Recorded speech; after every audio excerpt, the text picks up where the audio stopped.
तो आज की क्लास में कोई ऐसा है क्या स्टूडेंट जो जिसकी फर्स्ट क्लास हो, जो पहली बार क्लास में आ रहा हो?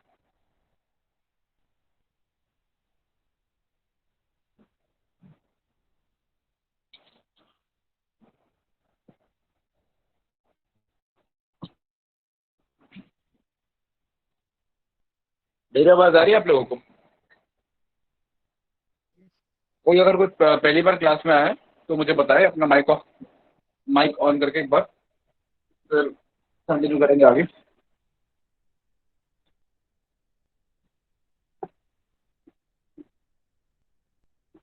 आ रही है सर, आवाज आ रही है। अर्शु देख क्या किधर रुका उसका स्कूटर।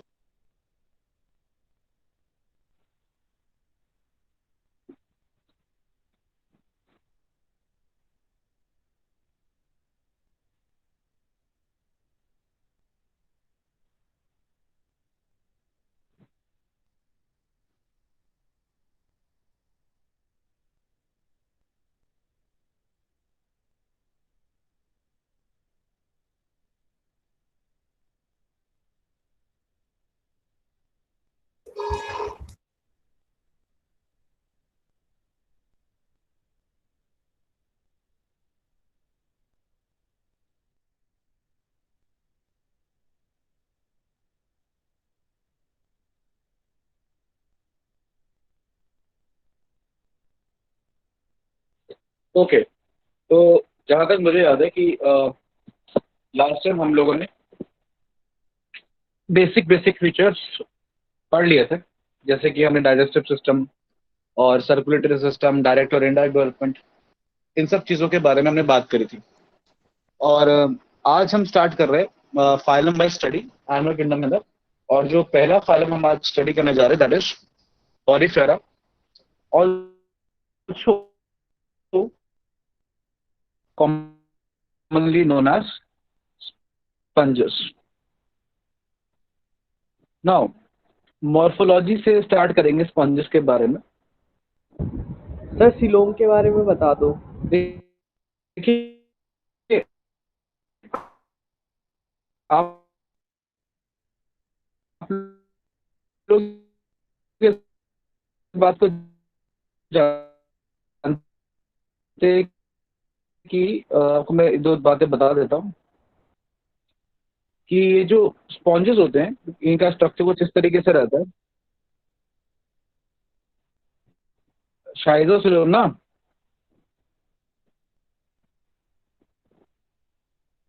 हाँ, यस सर। शाइजोफिलोम के बारे में बात कर रहे हो जो लास्ट टाइम पूछ यस रहे थे सर।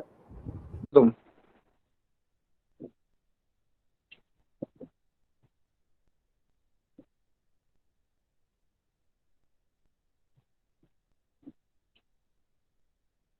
क्या तुम शाइजोफिलोम के बारे में बात कर रहे हो जो लास्ट टाइम पूछ रहे थे कि जनरल सिलोम के बारे में जानना तुमको? सर वो सर मेरे को साइजोसिलोम के बारे में जानना है। हाँ, उसके बारे में अभी अच्छा ठीक है, तो उसको एक बार डिस्कस कर लेते हैं। जैसे कि कहीं को डाउट्स था, मैं आपको डायग्राम से थोड़ा सा आइडिया देता हूँ इफ पॉसिबल।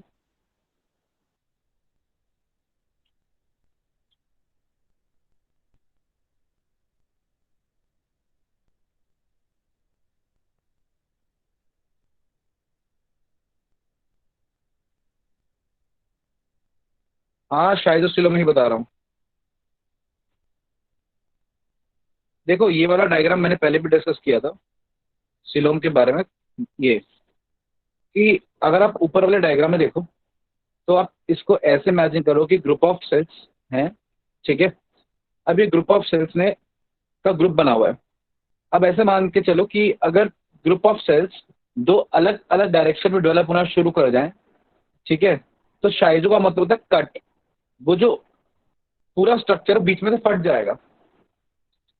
और ये बात समझ में कि अगर दो अलग अलग डायरेक्शन में सेल्स का डेवलपमेंट हो तो बीच में एक कैविटी बन जाएगी। अब वो कैविटी जब धीरे धीरे बड़ी होगी तो फिर वो सिलोम कहलाएगी। ऐसे बनी हम सिलोम को बोलते हैं शाइजोसिलोम, जो स्प्लिटिंग ऑफ मीसोडर्म से बनी हो। The coelom formed by splitting of mesoderm is known as schizocoelom. और वहीं पे अगर पहले से ही पाउच थे छोटे छोटे और वो पाउचेस ओवरऑल बड़े हुए हैं और सिलोम बनी है, तो फिर हम उसको बोलते हैं एंटेरोसिलोम। मतलब बनने के तरीके में फर्क है। अगर स्प्लिटिंग ऑफ म्यूजिनम से बन रहा है तो शाइजो, और पाउचेस के एक्सटेंशन से बन रहा है तो एंटेरो। यही एक दो बेसिक डिफरेंसेस है बिटवीन शाइजोसिलोम एंड एंटेरोसिलोम।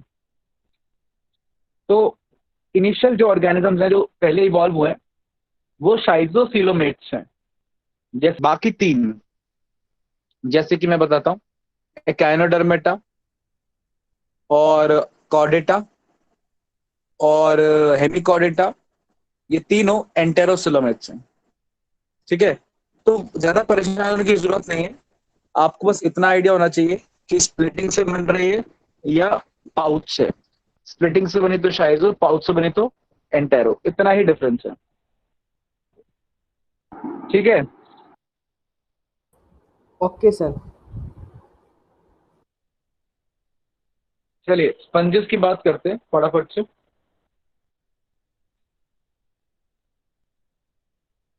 स्पंजेस यानी पॉरीफेरा, आप मॉर्फोलॉजी देखिए। मॉर्फोलॉजी में जो सबसे इंपॉर्टेंट चीज है कि किसी भी स्पॉन्ज के अंदर पहले तो आप देखिए कि कोई भी जो स्पॉन्ज रहता है ना वो जमीन से जुड़ा रहता है। जमीन को हम सबस्ट्राटम बोलते हैं, बेस बोलते हैं, सबस्ट्राटम या बेस, जिससे ये क्या रहेगा, जुड़ा रहेगा। मतलब ये सेसाइल होते हैं। सेसाइल मतलब जमीन से जुड़े हुए। दो तरीके के ऑर्गेनिज्म हो सकते हैं, फ्रीली फ्लोटिंग, और फ्रीली फ्लोटिंग का अपोजिट होता है sessile. So Porifera are sessile organism attach to the substrate, पहला पॉइंट। इसके अलावा आप इसके अंदर क्या देखोगे, बहुत सारे पोर्स होंगे। पोर्स होने की वजह से ही जो टर्म आई है वो क्या आई है, पॉरीफेरा। पोर बियरिंग, पॉरी, पोर्स, फेरा बियरिंग, तो पोर बियरिंग ऑर्गेनिज्म पॉरीफेरा। क्लियर है पॉइंट। और इसीलिए इनको हम पोरोसाइट्स भी बोलते हैं। जिसमें पोर रहते हैं, वो सारे जिसमें पोर रहेंगे पोरोसाइट्स। इनका डायग्राम और बेटर देखेंगे आप। अंदर की तरफ कांटे कांटे स्ट्रक्चर होंगे, स्पिक्यूल्स भी हो सकते हैं, कांटे कांटे जैसे स्ट्रक्चर्स प्रोटेक्शन के लिए। क्लियर है पॉइंट, आ रही बात समझ में। और इन पोर्स के थ्रू पानी अंदर आता है और पानी ऐसे बाहर निकल जाता है ऑस्कुलम से। किससे, ऑस्कुलम से। तो कॉन्सेप्ट ये है कि इनके पोर्स, और पोर्स को बुलाते हैं ऑस्टिया। तो ऑस्टिया यानी पोर्स, मतलब ये सारे पोर्स को क्या बोल दिया हमने, ऑस्टिया। ऑस्टिया का मतलब पोर होता है। तो ऑस्टिया से पानी अंदर आता है और ऑस्कुलम से अल्टीमेटली निकल जाता है बाहर। थोड़ा और बेटर तरीके से अगर हम देखें, ये देखिए, तो ये इसका क्या किया गया है, इसको कट कर दिया गया है, लेटरल सेक्शन में कट किया है। ठीक है, अब लेटरल सेक्शन में जैसे इसको कट किया है मैंने, मतलब ऊपर से लेकर नीचे तक, बीच में से काट दिया उसको ऊपर से लेकर नीचे तक। तो आप जो ये स्ट्रक्चर देख रहे हो, ये जो ओपनिंग्स हैं, स्पेस, इनको ऑस्टिया बोला गया है। क्लियर पॉइंट, ये ओपनिंग्स को, ये दीज आर ऑस्टिया ओपनिंग्स। ठीक, और जो टॉप मोस्ट ओपनिंग है ये, जैसे कि पहले बताया, ये क्या रहता है, ऑस्कुलम। तो मैंने क्या बताया कि ऑस्टिया से पानी अंदर आएगा और ऑस्कुलम से निकल जाएगा। ये पानी अंदर आया और ये पानी यहां से निकल गया। अब पानी किस डायरेक्शन में जाए, किस डायरेक्शन में मूव करे। भाई ऐसा भी तो हो सकता था कि पानी एक ओपनिंग से आए और इधर से निकल जाए, ऐसा भी हो सकता था। लेकिन क्या ऐसा होता है, ऐसा नहीं होता। तो पानी का डायरेक्शन एकदम फिक्स है कि जो पानी है वो ऑस्टिया से आएगा, ऑस्कुलम से जाएगा। मतलब पानी का जो डायरेक्शन है वो कंट्रोल किया जा रहा है। और कंट्रोल करने वाले जो सेल्स हैं वो क्वानोसाइट्स हैं। अब ये पानी का डायरेक्शन कैसे कंट्रोल करते हैं वो मैं आपको बताता हूँ। मान लीजिए यहां पे बात करते हैं। अब क्वानोसाइट्स, इनके पास क्या होता है ना, मान लीजिए ये ऐसे तरीके के सेल्स रहते हैं। ये क्वानोसाइट्स एक तरीके से, मान लीजिए ये पॉरीफेरा की लेयर है। ठीक, और मान लेते हैं कि लेट्स से ये हो गया ऑस्टिया। ठीक, ये आउटर पार्ट हो गया, यहाँ बहुत सारा पानी है। और अंदर जो है स्पॉन्ज की कैविटी है, उसको बुलाते हैं स्पॉन्जोसील। स्पॉन्ज मतलब स्पॉन्जो सील मतलब स्पॉन्ज की कैविटी, ठीक है। तो स्पॉन्जोसील है। तो हो क्या रहा है, हो ये रहा है कि जो पानी है वो ऑस्टिया से अंदर आ रहा है और ऑस्कुलम से बाहर जा रहा है। अब पानी की इस डायरेक्शन को कंट्रोल कैसे किया जा रहा है, पानी की डायरेक्शन कंट्रोल किया जा रहा है कुछ इस तरीके से कि हमारे पास यहाँ पर ऑस्टियोसाइट्स हैं, सॉरी क्वानोसाइट्स हैं, मतलब कॉलर सेल्स। किस तरीके के हैं, कुछ इस तरीके के हैं, ठीक है। इनके पास लंबे लंबे फ्लैजिला हैं। ये फ्लैजिला बीट करते हैं, ऊपर नीचे की तरफ बीट करेंगे और बीट करके पानी को उसकी डायरेक्शन देते हैं। आ रही बात समझ में? मैं वापस आपको एक बार बताता हूँ। मान लीजिए ये कॉलर सेल है, इस तरीके का कॉलर सेल रहता है, जैसे हम कॉलर सेल या इसे क्वानोसाइट बुलाते हैं, ठीक है। क्यों बुला रहे हैं? क्योंकि इसके पास इस तरीके के ऊपर कॉलर लाइक स्ट्रक्चर होता है, दिस इज कॉलर, इसलिए इसका नाम क्या दे दिया हमने, कॉलर सेल। और क्या बुलाते हैं इस कॉलर सेल को हम? मैंने बताया क्वानोसाइट्स।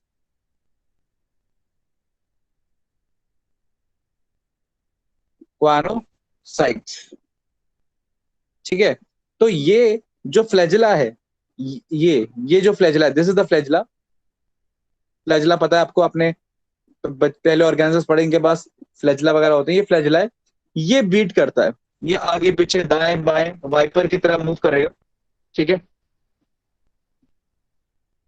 ये आगे पीछे दाएं बाएं, मान लीजिए ये इस डायरेक्शन मूव किया, पहले ऐसे गया, ऐसे गया, फिर वापस आया, तो मतलब ऐसे मूव कर रहा है, ऐसे मूव कर रहा है, इस डायरेक्शन में फ्लैजिला मूव कर रहा है। और इसी के मूवमेंट की वजह से, ठीक है, इसी के मूवमेंट की वजह से अल्टीमेटली जो वाटर है वो एक डायरेक्शन में मूव कर रहा है। तो ये है कॉन्सेप्ट इस तरीके से। तो एक स्पॉन्ज के अंदर पानी को मूव कराने वाले कौन रहते? कॉलर सेल्स रहते अंदर की तरफ, ठीक। क्लियर है पॉइंट? जो इसकी इंपॉर्टेंट प्रॉपर्टी है क्वानोसाइट्स। और इसीलिए मैं इसकी आउटर लेयर को एक नाम भी देता हूं क्वानोसाइट की वजह से, क्वानोडर्म। तो क्वानोसाइट्स हैं तो वो क्या हो गई, क्वानोडर्म हो गई। क्लियर है पॉइंट? आ रही बात समझ में?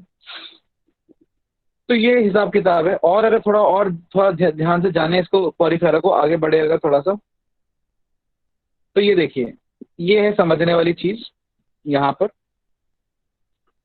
अब ये क्या डायग्राम बना के देखिए आप, ये डायग्राम समझिए अच्छे से, बहुत सिंपल है कि ये सब आपको समझाने के लिए डायग्राम मैंने डाउनलोड किया है कि ये पानी यहाँ से एंटर किया और ये फ्लैजिला है, इन्होंने बीट किया, है ना, ये फ्लैजिला है, और पानी यहाँ से बाहर निकल गया। ये चल रहा है स्पॉन्ज के अंदर। अब हमें क्या समझना है, हमें ये समझना है कि भाई इसकी एनाटॉमी कैसी है। एनाटॉमी मतलब इसकी ये जो लेयर है, ये वाला पार्ट हिस्सा है, ये कैसा दिखता है। तो ये वाला जो हिस्सा है, इसकी जो बॉडी है ना, उसको यहाँ दिखाया गया है, ठीक। तो जैसा कि मैंने बताया था स्पॉन्जेस के पास दो लेयर होती हैं, तो आइए समझते हैं किस तरीके से इसके पास दो लेयर रहती हैं। अब यहाँ देखिए, अब यहाँ पे आपको क्लियर क्लियर दो लेयर नजर आएंगी। जैसे कि आप पहले ये देखिए, ये बाहर वाली लेयर है, लेयर नंबर 1, ठीक है। और उसके बाद ये है लेयर नंबर 2। तो एक लेयर हो गई ये, और एक लेयर हो गई ये 1 बाहर की तरफ और 2 अंदर की तरफ। 2 में आप देखिए येलो कलर से जो आपको नजर आ रहे हैं, द येलो कलर वंस, ये जो येलो कलर के स्ट्रक्चर नजर आ रहे हैं, ये क्या हो गए, ये कॉलर सेल्स हो गए, इनका फ्लैजिला हो गया, ये तो पानी का मूवमेंट को डायरेक्ट करने वाले हो गए, ठीक। और 1 में आप देख रहे हैं ये ऑरेंज ऑरेंज लंबे लंबे सेल्स। इन ऑरेंज वाले कलर के लंबे लंबे जो सेल्स हैं, इसको हम बुलाते हैं पिनोसाइट्स, या ठीक है, इन्होंने यहाँ पे एपिथेलियल सेल जो है लेबल किया हुआ है, एपिथेलियल सेल भी बोल सकते हैं, लेकिन एक टर्म और है इनके लिए, दैट इज पिनोसाइट्स, क्योंकि पिन जैसे होते हैं। मैं वापस लिख देता हूँ आपके लिए, it is there also known as पिनोसाइट्स।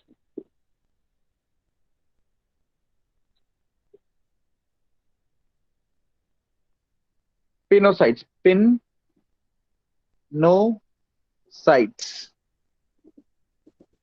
ठीक। इस हिसाब से स्पॉन्ज की दो लेयर हो गई, जिसमें क्वानोसाइट्स हैं वो हो गई क्वानोडर्म, बिकॉज ऑफ क्वानोसाइट्स, क्वानोडर्म। कौन सी वाली? बाहर वाली, आउटर वन, सॉरी अंदर वाली, इनर वन। एक हो गई क्वानोडर्म, क्वानोडर्म, और which is the inner layer. और बाहर की तरफ पिनाकोडर्म, क्योंकि पिनोसाइट्स हैं, तो पिनोसाइट्स की वजह से क्या बोला हमने? पिनाकोडर्म, that is the outer layer. तो एक अंदर वाली लेयर है, एक बाहर वाली लेयर है। अंदर वाली क्वानोडर्म, बाहर वाली पिनाकोडर्म। अंदर क्वानोसाइट्स, बाहर पिनाकोसाइट्स। Clear point. और अगर इसका मैं, अगर आपको एक बार डायग्राम दिखा तो दिया, एक बार अपने तरफ से अगर एक बार बना के बताऊं, तो बहुत सिंपल कॉन्सेप्ट है। ये हो गए आपके पिनाकोसाइट्स, और दूसरी तरफ आपके हो गए कॉलर सेल्स। ये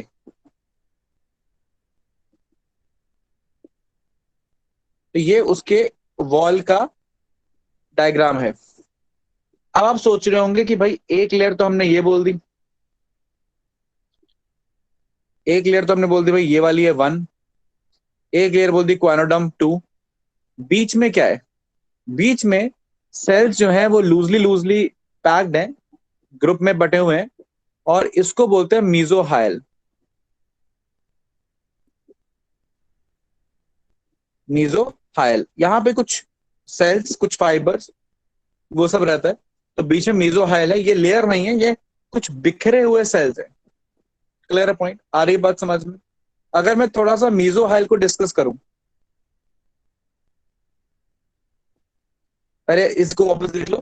तो रेड वाला हो गया पिनाकोडर्म, ब्लू वाला हो गया क्वानोडर्म, बीच में हो गया मीजोहाइल। अब अगर मैं मीजोहाइल को थोड़ा डिस्कस करूं, तो मान लेते हैं कि ये पूरा रीजन मीजोहाइल का है। यहाँ पे आपको क्या क्या मिल सकता है? यहाँ पे आपको मिल सकते हैं कुछ अमीबा जैसे सेल्स, और इस अमीबा जैसे सेल्स को बोल देंगे हम अमीबोसाइट्स। तो अमीबा की शेप क्या है? अमीबा नहीं है, अमीबा की शेप क्या है तो बोल दिया अमीबोसाइट्स। ये अलग अलग फंक्शन करेंगे। हो सकता है कोई अमीबोसाइट इसको कलर दे रहा हूँ, स्पॉन्जेस अलग अलग कलर के नजर आते हैं, ठीक है ना। तो कुछ अमीबोसाइट्स कुछ पिगमेंट्स रिलीज करेंगे, उसको प्यारा प्यारा कलर देंगे। कुछ अमीबोसाइट्स कुछ एडहेसिव मटेरियल रिलीज करेंगे और इसको नीचे चिपकाएंगे, बेस के साथ सिसाइल बनाएंगे। कुछ अमीबोसाइट्स इसको जैसे कि कन्वर्ट हो जाएंगे जर्म सेल में और स्पर्म बनाएंगे या एग बनाएंगे। एक स्पॉन्ज स्पर्म भी बना सकता है और एग भी बना सकता है। इसका मतलब स्पॉन्ज कैसा होता है? बाई सेक्सुअल होता है। तो अलग अलग तरीके के अमीबोसाइट्स होंगे, उनके अलग अलग फंक्शन होंगे। कुछ अमीबोसाइट्स इसके एंडोस्केलेटन भी बनाते हैं। एंडोस्केलेटन मतलब हार्ड स्ट्रक्चर जिसको सपोर्ट दे। एंडोस्केलेटन में क्या क्या आता है? मेजरली स्पिक्यूल्स आते हैं, कांटे जैसे स्ट्रक्चर्स। जैसे यहां पर आप एक और चीज देखोगे, स्पिक्यूल्स आपको अमीबा के, सॉरी मैं कह रहा हूं पॉरीफेरा के इसके अंदर, मीजोहाइल के अंदर स्पिक्यूल्स भी मिल जाएंगे, कांटे जैसे स्ट्रक्चर। ये दीज आर स्पिक्यूल्स। और जो स्पिक्यूल्स है ये इसका एंडोस्केलेटन है, हार्ड पार्ट, इसको सपोर्ट देते हैं, बीच बीच में ऐसे प्रेजेंट रहते हैं, अलग अलग तरीके के प्रेजेंट रहते हैं, ऐसे ऐसे कांटे जैसे स्ट्रक्चर्स। वो इसके सपोर्ट के लिए मैंने पहले बताया, इसलिए उसका एंडोस्केलेटन है। हो सकता है स्पिक्यूल्स कैल्शियम के बने हो, कैल्शियम कार्बोनेट के बने हो, तो हम बोलते हैं कि भाई कैलकेरियस स्पिक्यूल्स है। अगर सिलिकॉन के बने हो तो हम बोलते हैं सिलेशियस स्पिक्यूल्स हैं। तो इसके कांटे जैसे एंडोस्केलेटन दो तरीके के होंगे, या तो कैल्शियम के कैलकेरियस या सिलिकॉन के सिलेशियस। क्लियर है पॉइंट? या सपोर्ट के लिए इसके पास एक और चीज हो सकती है कांटों के अलावा, फाइबर्स, बहुत सारे फाइबर्स, जिसे हम स्पॉन्ज के फाइबर्स यानी स्पॉन्जिंग फाइबर्स कहते हैं, वो सब भी यहाँ पर हो सकते हैं। तो कहने का मतलब ये है कि मीजोहाइल में लूजली लूजली चीजें पैक्ड हैं, कुछ जगह फाइबर्स हैं स्पॉन्जिन फाइबर्स, कुछ जगह कांटे जैसे स्ट्रक्चर है सपोर्ट के लिए स्पिक्यूल्स, कुछ जगह अमीबोसाइट्स हैं जिनके अलग अलग नाम है, ठीक है ना, जैसे गैमेटोसाइट है जो सेक्स सेल्स या एक्सेल बना रहे हैं, या पिगमेंटोसाइट्स हैं या ग्लैंडुलोसाइट्स हैं जो कुछ पिगमेंट्स रिलीज कर रहे हैं, उससे कलर मिल रहा है, ठीक है। कुछ अमीबोसाइट्स जो स्पिक्यूल्स बना रहे हैं उन्हें हम स्क्लेरोब्लास्ट बोलते हैं, वो स्पिक्यूल्स बनाते हैं। तो नाम अलग अलग इंपॉर्टेंट नहीं है, वो आपके लिए इंपॉर्टेंट नहीं है, आपके लिए बस ये जानना जरूरी है कि अलग अलग तरीके के अमीबोसाइट्स अलग अलग तरीके के काम करते हैं, और ये सारे अमीबोसाइट्स अगर किसी से डिराइव हुए हैं तो वो एक ही सेल से डिराइव हुए हैं, और उन सेल्स को जिनसे डिराइव होते हैं उसको बोलते हैं हम आर्कियोसाइट।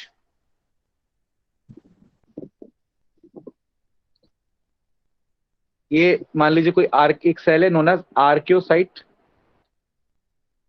इस आर्कियोसाइट से डिराइव होते हैं अमीबोसाइट्स। किस तरीके के? अलग अलग तरीके के। और क्या काम करते हैं? अलग अलग तरीके के काम। जैसे एक होते हैं थीजोसाइट्स, वो भी अमीबोसाइट्स हैं, उनका काम है फूड को स्टोर करना फ्रिज की तरह। एक है फैगोसाइट्स, उनका काम है कोई भी डिग्रेडेड मटेरियल, कोई किसी मटेरियल को जो पानी में आ रहा है उसे ले लेना, उसे एंगल्फ कर लेना। तो ऐसे बहुत सारे तरीके के अमीबोसाइट्स, उनके अलग अलग नाम, उनके अलग अलग क्या है फंक्शन है, कॉमन क्या है सब में? अमीबा की जैसी शेप। और ये सब किससे डिराइव है?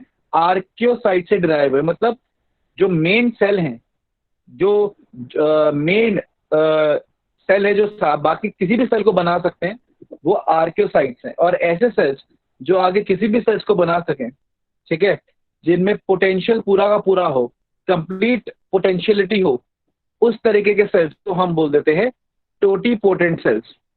तो कहने का मतलब यह है कि आर्कियोसाइट्स एक तरीके के टोटीपोटेंट सेल्स हैं।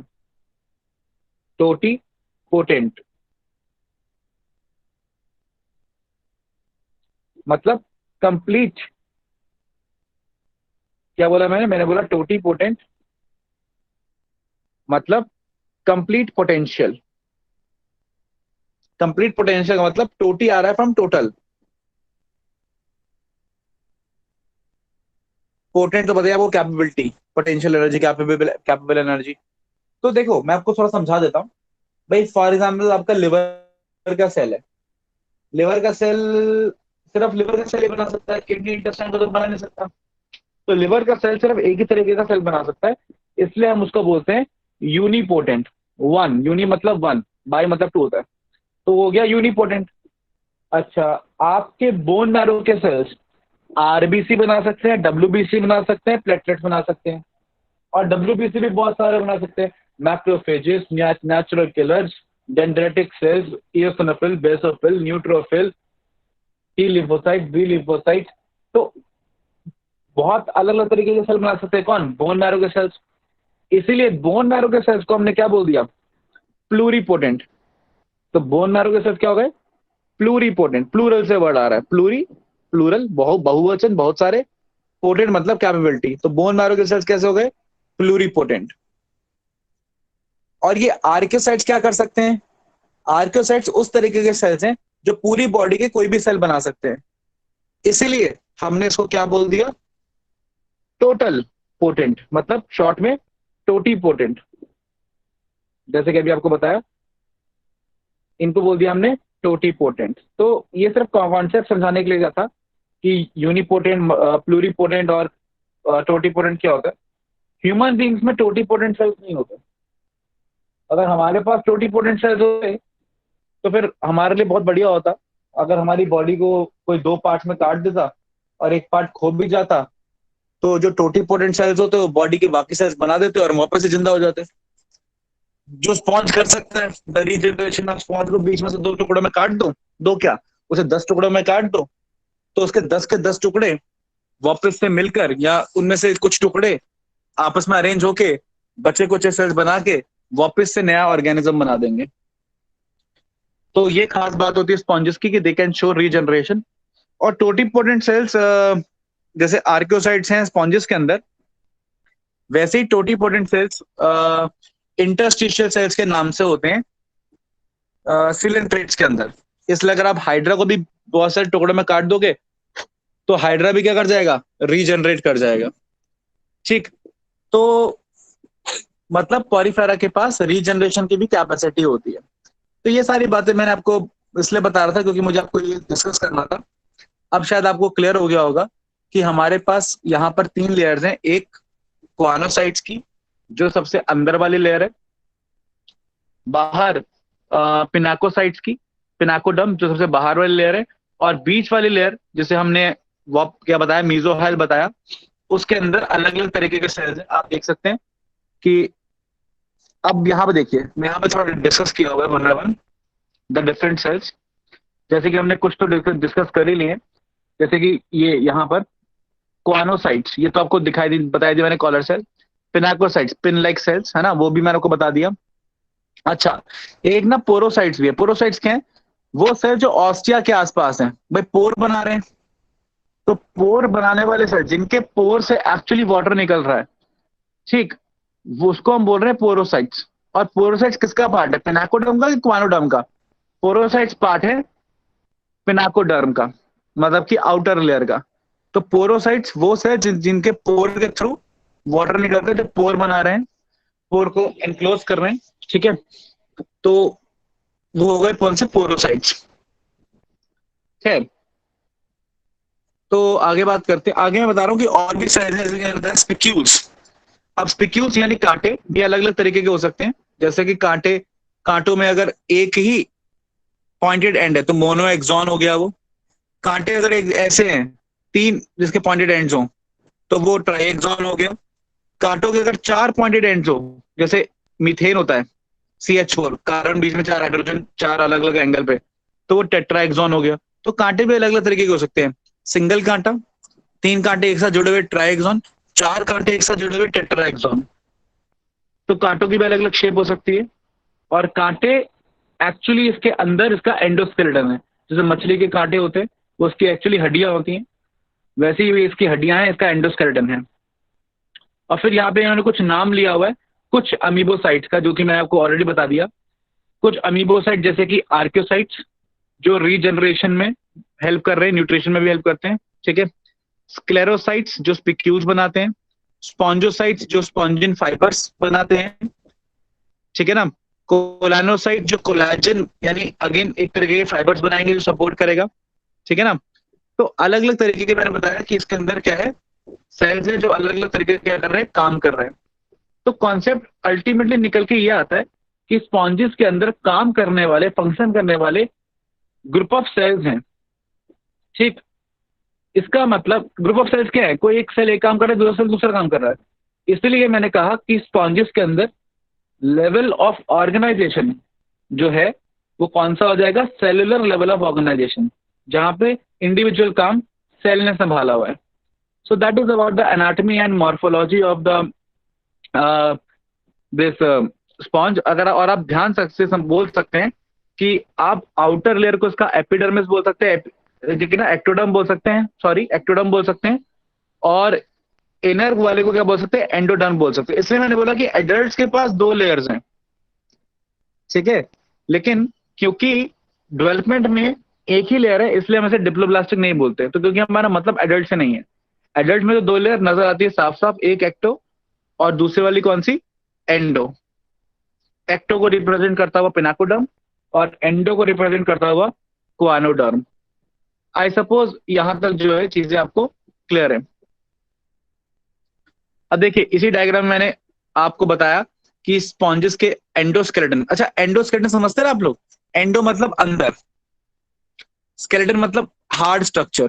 अब आप सोच रहे होंगे कि सर एंडोस्केलेटन बोल रहे हैं हमको, एक्सोस्केलेटन भी क्या कुछ होता है क्या? हाँ स्टूडेंट्स, आपने सर जो एक्सोस्केलेटन सुना? हाँ जी, सर कॉकरोच में वो प्रेजेंट होता है एक्सोस्केलेटन। कौन बोल रहा है ये? नाम बता के बात किया करो। सर मिली। सर मिली। हाँ मिली। कॉकरोच में होता है एक्सोस्केलेटन? कहाँ होता है? Yes sir. कहाँ पर होता है, कहाँ पर? सर बाहर। हाँ तो एक्सो सर तो एक्सो बाहर ही यानी होगा। कि बाहर। बाहर कहाँ? हाँ तो सर उसकी बॉडी पर। हाँ मतलब क्लियर तो मेरी बात, उसकी बॉडी के बाहर जो है वो उसका एक्सोस्केलेटन है, ठीक है ना। जो ब्राउन ब्राउन स्ट्रक्चर कॉकरोच का देखते हो ना, उसके पंख देखते हो, उसके ब्राउन ब्राउन स्किन देखते हो, वो एक्चुअली ब्राउन ब्राउन उसका काइटिन का बना हुआ उसका हार्ड स्ट्रक्चर है, उसको हम उसका एक्सोस्केलेटन बोलते हैं। क्लियर है पॉइंट? और ऐसे बहुत सारे ऑर्गेनिज्म में उनका एक्सोस्केलेटन रहता है। तुम्हारे पास है मिली exoskeleton? No sir, sir endoskeleton है। एक्सोस्केलेटन नहीं है? No sir. नाखूनों के बारे में क्या ख्याल है? सर बट वो स्केलेटन का पार्ट नहीं है ना, तो नेल्स है। बालों के बारे में क्या ख्याल है? Sir no. गाय के सींग?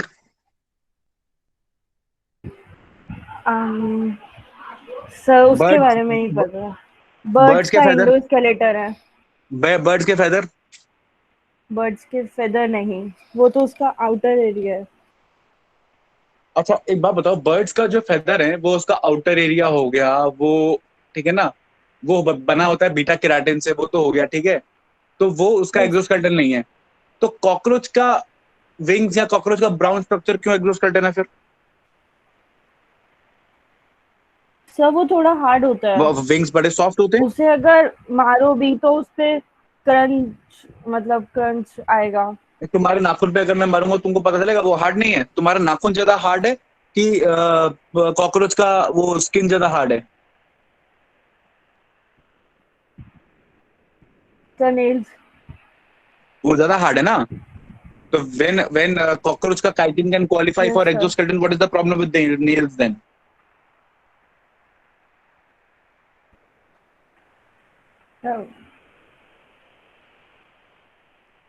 Anybody? लेकिन वो तो उसका हाँ स्केलेटन है, वो तो हमें पता है। हमें पता है, लेकिन हमें पता छोड़ना आंसर होता है, हमें पता है। हमें पता तो हमें कोई कई चीजें ऐसी हो सकती है जो हमें नहीं पता है हमें। एक होता है इंफॉर्मेटिव, एक होता है कॉन्सेप्चुअल। इंफॉर्मेटिव, इंफॉर्मेटिव तो का कोई फायदा नहीं है ना। अगर हम इंफॉर्मेटिव पे ही रहते तो हम तो भाई यही मानते रहते होते कि भैया धरती स्ट्रेट ही है, गोल ही नहीं है। Asking questions and figuring out conceptual, वही तो चाहिए। इंफॉर्मेटिव थोड़ा ना रहता है, हमें पता है तो इज नो कॉन्सेप्ट। पता पता नहीं होता कॉन्सेप्ट के लिए, बता कुछ लॉजिक दो तो बात करें फिर। कोई और दे तो बात करें, किसी के पास कोई कॉन्सेप्ट हो जिसके बारे में इंफॉर्मेशन हो, कुछ दिमाग में आ रहा हो कि हाँ नाखूनों को नहीं कहना चाहिए एक दूसरा तरह, और बालों को नहीं कहना चाहिए, और कॉकरोच के पार्ट को कहना चाहिए। एनीबॉडी कोई है क्या? किसी का है कोई कॉन्सेप्ट? मैं वरना मैं बात करूं। सर वो नाखून तो सर डेड सेल्स होते हैं ना, नाखून और हेयर। अच्छा, और कॉकरोच के रिंग जिंदा होते हैं? कॉकरोच आधा दिन काटो दर्द को उसको, क्या लगता है? कॉकरोच का आधा विंग काट दोगे दर्द होगा उसको?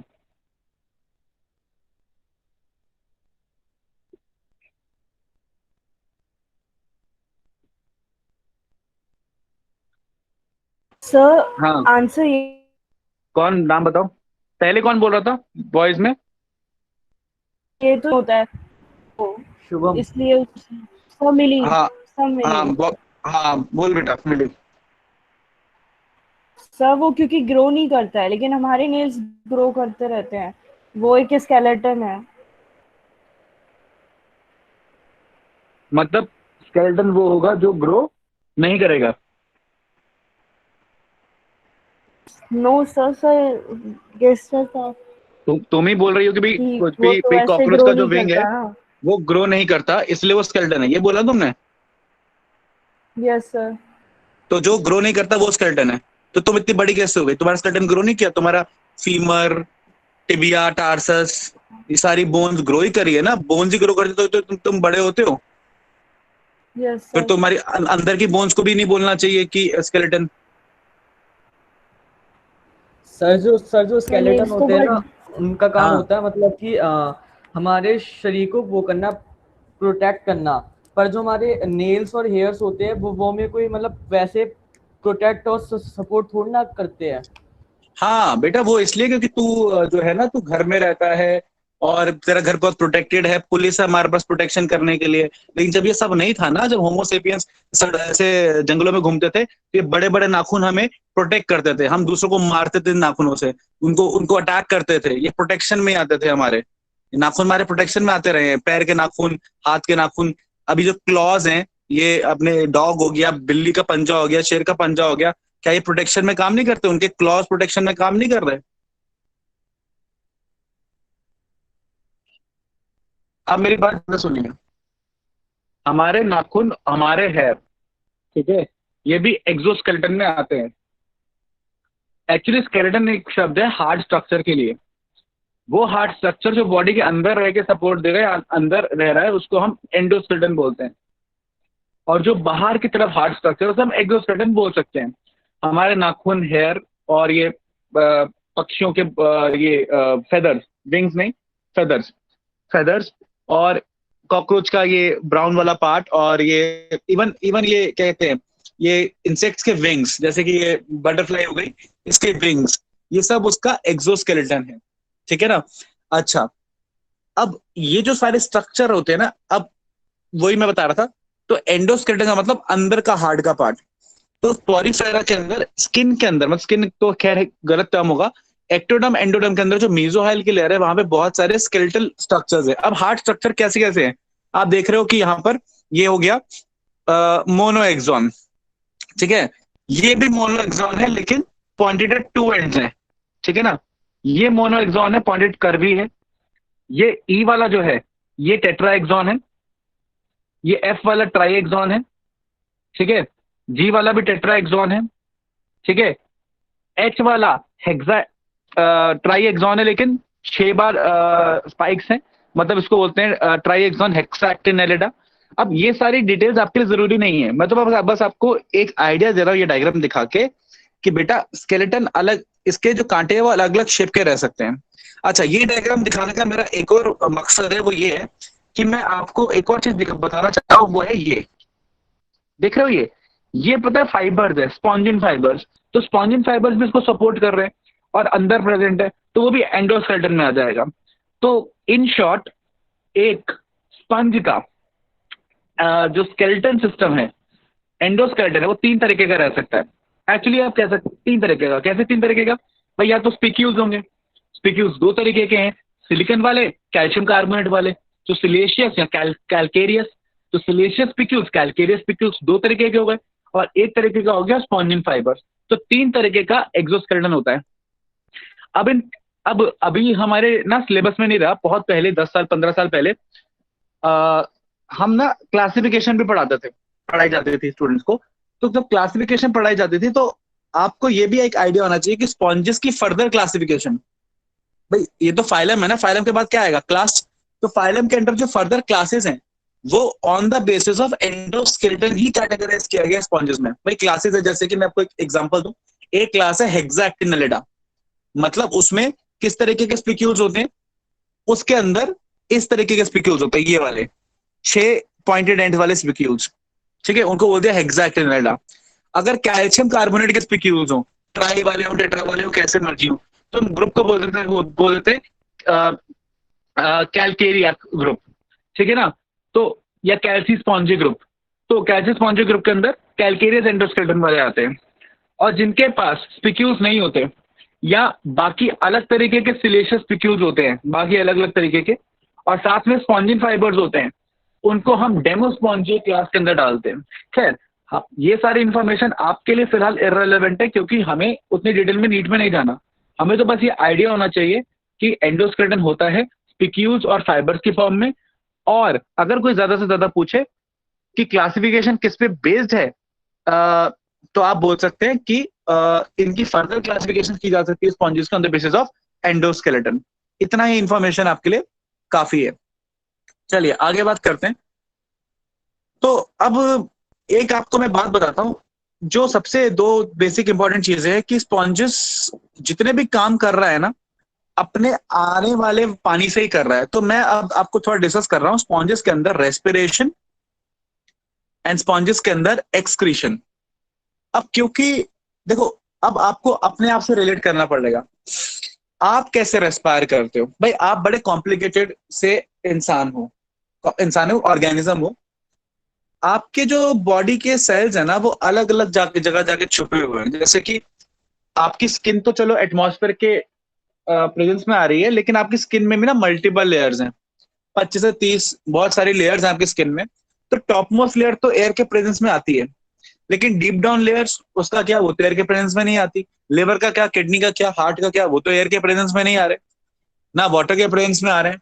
तो हमारे सेल्स डायरेक्टली एयर से या वाटर से ऑक्सीजन नहीं ले सकते। क्यों? क्योंकि हम उनके प्रेजेंस में नहीं आते। तो हमने अपना सिस्टम क्या बना रखा है, हमने एयर ली, एक बैग में डाली, उस बैग को नाम दे दिया लंग्स, भर लिया उसमें एयर जितनी चाहिए एक बारी में। उसके बाद उस एयर को डाल दिया ब्लड में। अब बॉडी में हर जगह ब्लड घूमता है, तो ब्लड में डाल दिया। अब ब्लड जहां जहां गया वहां वहां ऑक्सीजन को डिलीवर कराया। हम तो भाई ऐसे ही रेस्पायर कर रहे हैं कि भाई एक डब्बे में डाल दो एयर को, नोन एज लंग्स, उस लंग्स से ब्लड में डाल दो, क्योंकि ट्रांसपोर्ट तो ब्लड ने होना है। और ब्लड पूरी बॉडी में घूमेगा तो अभी ऑक्सीजन भी पूरी बॉडी में पहुंच जाएगी। तो ब्लड पूरी बॉडी में जाएगा, ऑक्सीजन डिलीवर करेगा। अब जब पहले भी ऑक्सीजन दी होगी, ऑक्सीजन को इस्तेमाल किया जाएगा, यूज किया जाएगा, ग्लूकोज को ब्रेक किया जाएगा, एनर्जी ली जाएगी, प्रोड्यूस किया जाएगा कार्बन डाइऑक्साइड। आपने पढ़ाई है रेस्पिरेशन के लिए अंदर C6H12O6 breaks down into CO2, H2O and energy. H2O और एनर्जी को इस्तेमाल कर लिया, ठीक है, और जो CO2 थी वो वापस ब्लड में डाल दी। और ब्लड में डाली, ब्लड घूमता फिरता वापस लंग्स में पहुंचा, लंग्स में वही CO2 डिलीवर कर दी। तो उस बैग में से हमने एयर बाहर निकाली। अब की बार जो बाहर निकाली उसके अंदर कार्बन डाइऑक्साइड का अमाउंट बढ़ गया। तो हम यही कर रहे हैं, ऑक्सीजन मतलब एयर ले रहे हैं जिसमें ऑक्सीजन ज्यादा है, फिर एयर को बाहर रिलीज कर दे रहे हैं जिसमें कार्बन डाइऑक्साइड ज्यादा है। हम ऐसा इसलिए कर रहे हैं क्योंकि हमारे बॉडी का हर सेल एयर की प्रेजेंस में नहीं आ सकता, ठीक है। तो हर वो ऑर्गेनिज्म जो कॉम्प्लेक्स है जिसका हर सेल एयर की प्रेजेंस में नहीं आ सकता, वो ऐसे ही काम करता है by help of some circulating fluid, जैसे हमारे केस में वो ब्लड है, ठीक है। आ रही बात समझ में? लेकिन पॉरीफेरा तो ऐसा नहीं है। पॉरीफेरा के केस में क्या है भाई, पॉरीफेरा तो भरा पड़ा है पानी से। भाई अंदर कौन आ रहा है? अंदर पानी आ रहा है, ठीक है, बाहर भी क्या है, पानी पानी है। तो इनको तो कोई प्रॉब्लम नहीं है, इनका तो हर सेल पानी के कांटेक्ट में आ रहा है। तो ये क्या कर रहे हैं, बॉडी के सरफेस से ही बिना टेंशन लिए सीधा ऑक्सीजन क्या कर ली, ले ली, और बदले में क्या दे दी, कार्बन डाइऑक्साइड। तो इनका रेस्पिरेशन कैसे हो रहा है, सिंपल, बाय डिफ्यूजन, कोई दिक्कत ही नहीं है, ठीक है। एक्सक्रीशन की बात करें तो भाई जो भी नाइट्रोजनस वेस्ट है वो निकाल दिए कहां, सीधा पानी के बाहर। क्या निकालता है मेनली, अमोनियम आयन, ठीक है ना। तो इस लिहाज से कैसे हो गए, अमोनोटेलिक। अमोनोटेलिक। अब देखिए दो तीन टर्म्स इंपॉर्टेंट है। अमोनोटेलिक समझ में आ गया, तो मतलब इनका एक्सक्रीशन, ठीक है, और इनका रेस्पिरेशन दोनों ही सिंपली बाय डिफ्यूजन हो रहा है, थ्रू बॉडी सरफेस हो रहा है। आपको ये याद रखना है। अब मैं आपको कुछ टर्म्स बता रहा हूं, उसको उस पर जरा ध्यान दीजिएगा। I tell you some terms. एक टर्म मैंने बोली आपको अभी अभी, अमोनोटेरिक।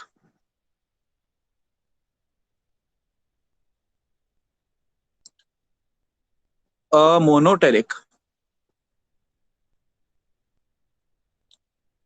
मतलब अमोनियम आयन रिलीज करने वाले, अमोनिया कह सकते हो रिलीज करने, NH3 NH4+ एक ही बात है, वो अमोनियम आयन है, ये अमोनिया है, ठीक।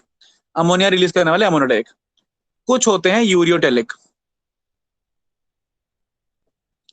यूरोटेलिक, यूरोथेलिक, कुछ भी बोल सकते हैं आप, कोई गलत बात नहीं है, जो यूरिया रिलीज करते हैं, ठीक है। और कुछ होते हैं uricotelic, uricotelic, uricotelic uric acid release करते हैं। तो तीन हो गए, एक अमोनोटेलिक, अमोनिया रिलीज करने वाले, यूरोटेलिक, यूरिया रिलीज करने वाले, और यूरिक एसिड रिलीज करने वाले, यूरिकोटेलिक। तो कोई भी ऑर्गेनिज्म आप दुनिया में उठा लीजिए, इन तीन में से किसी एक कैटेगरी में फॉल करेगा। आ रही बात समझ में? फॉर एग्जाम्पल अगर मैं ह्यूमंस की बात करूं, हम हम जो यूरिन प्रोड्यूस करते हैं, ऑफकोर्स हमारा एक्सक्रीटरी प्रोडक्ट है, ठीक है ना।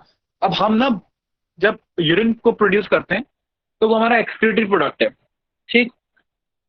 तो उसमें जो मेजर अमाउंट है नाइट्रोजनस वेस्ट का, उसमें अमोनिया भी है, यूरिया भी है, यूरिक एसिड भी है, ठीक है। लेकिन उसमें जो मेजर क्वांटिटी है नाइट्रोजनस वेस्ट की, वो कौन सी फॉर्म में? यूरिया की फॉर्म में। ये तीनों ही नाइट्रोजनस वेस्ट है, लेकिन सबसे ज्यादा कौन सा है? यूरिया है। 25 से 30 ग्राम यूरिया, ठीक है, रहता है पर डे रिलीज में हमारी बॉडी से। तो कॉन्सेप्ट ये थे, क्योंकि हम मेजर अमाउंट में यूरिया रिलीज कर रहे हैं तो हम यूरियोडेलिक हैं, ठीक है। वही रेप्टाइल्स की बात करें, छिपकली की बात करें, तो उसके जो एक्सक्रीटरी प्रोडक्ट्स हैं, मेटाबॉलिक एक्सक्रीटरी प्रोडक्ट्स हैं, उसमें जो रिच है वो है यूरिक एसिड। तो छिपकली या रेप्टाइल्स यूरिकोटेलिक हो जाते हैं, कैटेगरी नंबर 3, ठीक।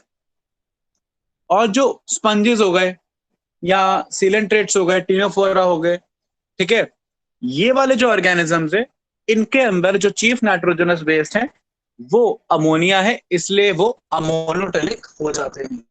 मतलब depending on what exactly are they excreting, organisms can be divided as ammono, ureo and uricotelic.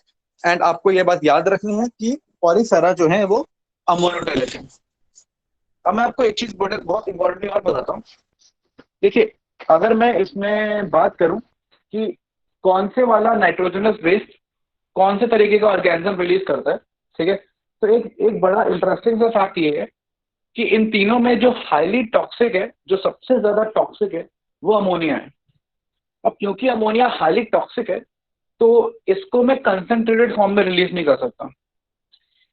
इसको रिलीज करने के लिए मुझे चाहिए खूब सारा वाटर। भाई, जितना वाटर होगा उतना ही डाइल्यूट फॉर्म में आएंगे अमोनियम आयंस। इसलिए वही ऑर्गेनिजम्स जो एक्वाटिक होंगे, जो पानी में रहते हैं, सिर्फ वही ऑर्गेनिजम्स अमोनोटेलिक हो सकते हैं। कोई भी लैंड ऑर्गेनिज्म जो लैंड पे रहता है, terrestrial organism most better word, वो कभी भी अमोनोटेलिक नहीं हो सकता।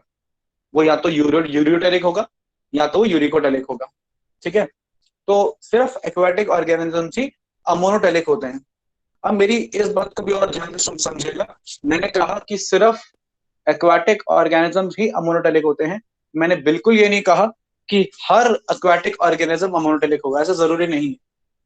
मतलब अमोनोटेलिक होने के लिए एक्वाटिक होना जरूरी है, लेकिन एक्वाटिक है तो अमोनोटेलिक ही होगा ऐसा जरूरी नहीं है। कोई फॉर एग्जांपल, अगर मैं कार्टिलेजिनस फिशेस की बात करूं, शार्क्स की बात करूं, ठीक है, या मैं कुछ मोलस्क की बात करूं, ठीक है, या मैं एकाइनोडर्मेटा की बात करूं, स्टार फिशेस की बात करूं, ये वो ऑर्गेनिजम्स हैं, ठीक है, जो पानी में तो रह रहे हैं लेकिन अमोनोटेलिक नहीं है, यूरियोटेलिक है, या इनमें से एक आध यूरिकोटेलिक भी है। तो लेकिन मेरे पास ऐसा कोई एग्जाम्पल नहीं है जो लैंड पे रह रहा हो और अमोनोटेलिक हो। तो आई सपोज आप कॉन्सेप्ट इज क्लियर कि अमोनोटेलिक होने के लिए पानी में रहना जरूरी है, लेकिन जरूरी नहीं कि हर पानी में रहने वाला ऑर्गेनिज्म अमोनोटेलिक ही होगा। और वजह मैंने बता दी कि अमोनिया इज हाईली टॉक्सिक। अच्छा, इन तीनों में लीस्ट टॉक्सिक कौन है? तीसरे नंबर वाला, यूरिकोटेलिक। इसलिए वो ऑर्गेनिज्म जिनको पानी की बहुत प्रॉब्लम होती है ना, जैसे डेजर्ट एनिमल्स, रेप्टाइल्स, जिनको पानी की बहुत दिक्कत है, जैसे बर्ड्स में पानी की दिक्कत इसलिए क्योंकि वो उड़ रहे हैं और बहुत ज्यादा पानी लेके उड़ नहीं सकते। पानी स्टोर करके उड़ेंगे तो वेट हैवी हो जाएगा और गिर जाएंगे, फिर मतलब उड़ नहीं पाएंगे प्रॉपरली। गिर जाएंगे तो क्या, नॉट अ करेक्ट वर्ड, तो प्रॉपरली उड़ नहीं पाएंगे। तो वो भी कैसे यूरिकोटेलिक है।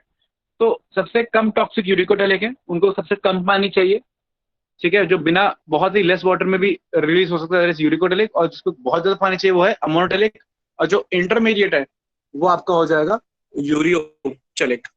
So that is the concept. तो जैसा कि मैंने बताया, क्योंकि स्पॉन्जेस जो है उनके पास पानी की कोई कमी नहीं है, तो दे आर अमोनोटेलिक। सीधा बॉडी की सरफेस से अमोनिया भी रिलीज कर देते हैं, CO2 भी रिलीज कर देते हैं, ऑक्सीजन भी ले लेते हैं।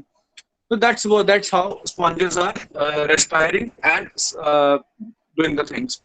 अब अगला कॉन्सेप्ट आता है रिप्रोडक्शन का।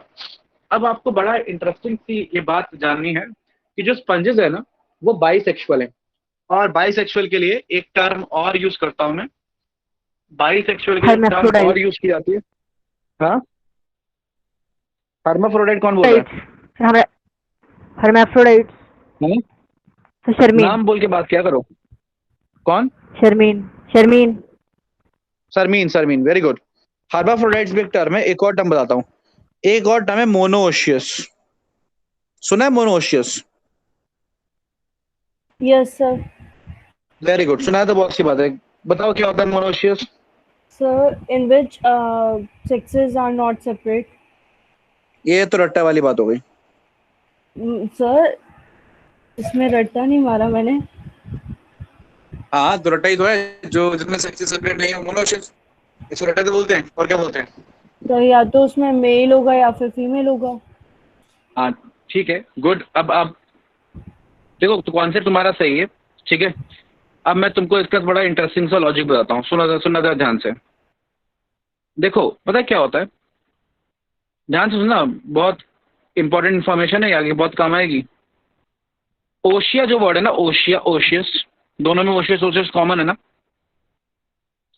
ठीक। ओशियस का मतलब होता है स्ट्रक्चर, ठीक। मोनो का मतलब वन, ये तो आप जानते हो, mono bi di, sorry mono di tri है ना, और डाई का मतलब होता है टू, ठीक है। तो मोनोशियस का मतलब हुआ बेटा लॉजिकली एक स्ट्रक्चर, तो हम लिख देते हैं एक ओशिया। और डाइओशियस का मतलब हुआ दो स्ट्रक्चर, मतलब डाई ओशिया, दो ओशिया, यही मतलब हुआ। अब मुझे ये बताओ कि जो सोचो ह्यूमन की अगर हम बात करें, तो ह्यूमंस के अंदर कितने तरीके के बॉडी फॉर्म्स नजर आते हैं? तो लोग मुझसे बोलेंगे कि ह्यूमन, हाँ, दो तरीके के बॉडी फॉर्म्स नजर आते हैं भाई। एक बॉडी फॉर्म है मेल बॉडी फॉर्म, और एक बॉडी फॉर्म है फीमेल बॉडी फॉर्म। मेरे पास दो तरीके के बॉडी फॉर्म्स हैं। एक बॉडी फॉर्म में मैंने डाल रखे हैं टेस्टिस, ठीक है, और जिसमें टेस्टिस हैं वो हो गया मेल बॉडी, वो हो गया मेल बॉडी। और एक बॉडी हो गई जिसमें मैंने डाली है ओवरीज, उसको बोल दिया फीमेल बॉडी। भाई अगर हम मानेंगे गॉड ने कैसे क्रिएट किया, दो बॉडी ली, एक के अंदर डाला टेस्टिस तो वो मेल बना दिया, एक के अंदर डाली ओवरीज तो वो फीमेल बॉडी हो गई। तो ओशिया कितने हो गए? दो, तो हो गया क्या वो डाइओशियस, मतलब अच्छा, ये हो गया मतलब डाइओशियस। अब जिसके अंदर ओशिया एक ही है, एक ही बॉडी, जैसे अर्थवॉर्म, अर्थवॉर्म के अलग अलग तरीके के नहीं होते, एक ही अर्थवॉर्म होता है, उसी के अंदर टेस्टिस भी, उसी के अंदर ओवरी भी। तो टेस्टिस भी उसके अंदर, ओवरी भी उसके अंदर, मेल भी वही फीमेल भी वही, तो वो हो गया कौन? मोनोओशियस, एक ही स्ट्रक्चर। अर्थवॉर्म में हम दो अलग अलग स्ट्रक्चर नहीं जानते कि भाई ये जा रहा है मेल अर्थवॉर्म, ये जा रहा है फीमेल अर्थवॉर्म, ना वो नहीं है। कॉकरोच में है, वो है मेल कॉकरोच, वो है फीमेल कॉकरोच, मतलब कॉकरोच क्या हो गया? डाइओशियस। अर्थवॉर्म क्या हो गया? मोनोओशियस। अब बड़ा इंटरेस्टिंग है, अब देखो जो मोनोओशियस होगा उसके पास एक ही बॉडी स्ट्रक्चर है, तो अब एक बॉडी स्ट्रक्चर में कितने सेक्स हैं उस पे हम बोलते हैं यूनिसेक्सुअल या बाइसेक्सुअल। अब अर्थवॉर्म की बात करें तो एक स्ट्रक्चर है, उसमें कितने सेक्स हैं? दो सेक्स हैं, मेल सेक्स भी है फीमेल सेक्स भी है, तो वो क्या हो गया? बाइसेक्सुअल। तो अर्थवॉर्म मोनोओशियस है, बाइसेक्सुअल है, तो जो भी मोनोओशियस होगा वो बाइसेक्सुअल होगा। अच्छा, अब अगर ह्यूमंस की बात करें तो भाई एक स्ट्रक्चर में कितने सेक्स हैं? एक ही सेक्स है। अब एक स्ट्रक्चर में या तो मेल सेक्स होगा या फीमेल सेक्स होगा, दोनों सेक्स तो एक साथ होंगे नहीं, तो ह्यूमंस कैसे हो गए? यूनिसेक्सुअल। तो देखो कंफ्यूजन स्टूडेंट्स को होता है, क्यों होता है? क्योंकि जो बाइसेक्सुअल है वो मोनोओशियस है, बाई हो गया टू, मोनो हो गया वन, है ना, तो इसलिए कंफ्यूजन होता है। लेकिन याद रखना है कि जो बाइसेक्सुअल है वो मोनोओशियस है, और जो यूनिसेक्सुअल है वो डाइओशियस है। क्लियर है पॉइंट? आ रही है बात समझ में? किसी को कोई डाउट? ये एक समझ में आ गया, monoecious dioecious? Yes, sir. Okay. Yes sir. तो क्योंकि स्पॉन्जेस जो है वो मेल और फीमेल सेक्स एक ही ऑर्गेनिज्म के अंदर है,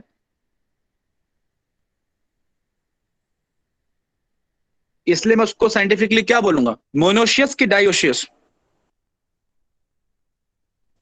बताओ स्पॉन्जेस को क्या बोले, मोनोशियस की डाइओशियस? Monoecious. Monoecious. Monoecious. Very good. तो स्पॉन्जेस मोनोशियस हैं, या बोल सकते हैं बाइसेक्सुअल हैं, या जितना हर्माफ्रोडाइट बोला वो भी एकदम सही बात है, हर्माफ्रोडाइट भी बोल सकते हैं। खैर, अब आप यहाँ डायग्राम में देखो, यहाँ पे मैंने बोला मेल स्पॉन्ज और आप फीमेल स्पॉन्ज। अब आप कंफ्यूज हो गए होगे कि यार अभी तो सर बोल रहे थे कि भाई ये तो मोनोशियस है, मेल फीमेल एक ही में, अब सर ने एक को मेल बोल दिया एक को फीमेल बोल दिया। देखो स्पॉन्ज होते मोनोशियस ही हैं, ठीक है। एक स्पॉन्ज के पास स्पर्म भी बना सकता है और वो एग भी बना सकता है, ठीक है। लेकिन इनके अलग अलग सीजन्स होते हैं।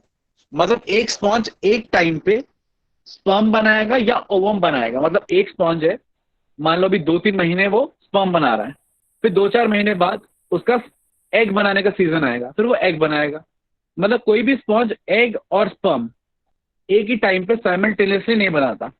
तो जब वो स्पर्म बना रहा होता है तो मैं उसको बोल देता हूँ भाई अभी मेल की तरह बिहेव कर रहा है, और जब ये ओवम बना रहा होता है तो मैं बोलता हूँ भाई ये फीमेल की तरह बिहेव कर रहा है। तो sponge can behave like a male and female season by season, ठीक।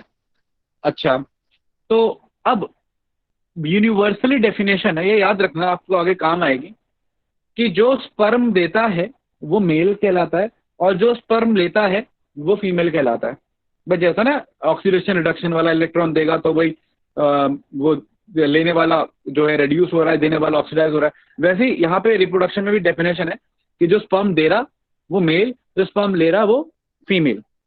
तो यहाँ पर अब बहुत कॉन्सेप्ट की सिंपल सी बात है कि मेल ने स्पर्म बना दिए, बना के भाई अपनी बॉडी में रिलीज कर दिए, अंदर की तरफ रिलीज कर दिए। भाई जो मीजोहाइल है ना, मीजोहाइल में तो वो होंगे अमीबोसाइट्स जो सेक्स सेल्स बनाएंगे, स्पर्म या ओवम, ठीक है ना। तो स्पर्म बनाया और अंदर की तरफ क्या कर दिया, रिलीज कर दिया। अब पानी जब ऑस्कुलम से बाहर गया तो स्पर्म भी बाहर चला गया, तो स्पर्म कहाँ गया, पानी में आ गया। Clear point. अब ये पानी में तैरता तैरता किसी के ऑस्टिया से घुसा और उसकी बॉडी में पहुंच गया। अब ऑस्टिया से घुसा और बॉडी में पहुंच गया, तो मान लो वो फीमेल स्पॉन्ज था, उसके एग से क्या कर गया, फर्टिलाइज कर गया। अब फर्टिलाइज किया तो जाइगोट बन गया। जाइगोट बनने के बाद रिलीज हुआ, बॉडी से बाहर आया और लार्वा बना। क्या बना, लार्वा, फ्री स्विमिंग लार्वा, जिसको मैं प्लानुला लार्वा बोलता हूँ। प्लान्यूला, PLAN, प्लान, ULA, उला, प्लानुला लार्वा। अब प्लानुला लार्वा सिलिएटेड है, इसका सिलिया होता है, बीट करता है, फ्रीली स्विमिंग है। तो आपको प्लानुला लार्वा एक बस सुना हुआ होना चाहिए, एनसीईआरटी में नहीं दिया, लेकिन आपको ये कॉन्सेप्ट तो क्लियर होना चाहिए कि स्पॉन्जेस सेक्सुअल रिप्रोडक्शन शो करते हैं। पॉइंट नंबर 1, शो कर सकते हैं। दूसरा, अगर आपसे कोई पूछे फर्टिलाइजेशन इसमें स्पॉन्जेस में इंटरनल हो रही है एक्सटर्नल, इंटरनल।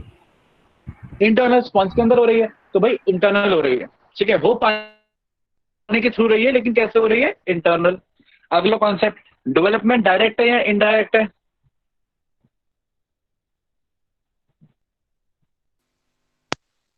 मैंने लास्ट क्लास में बताया था, डायरेक्ट। Sir indirect.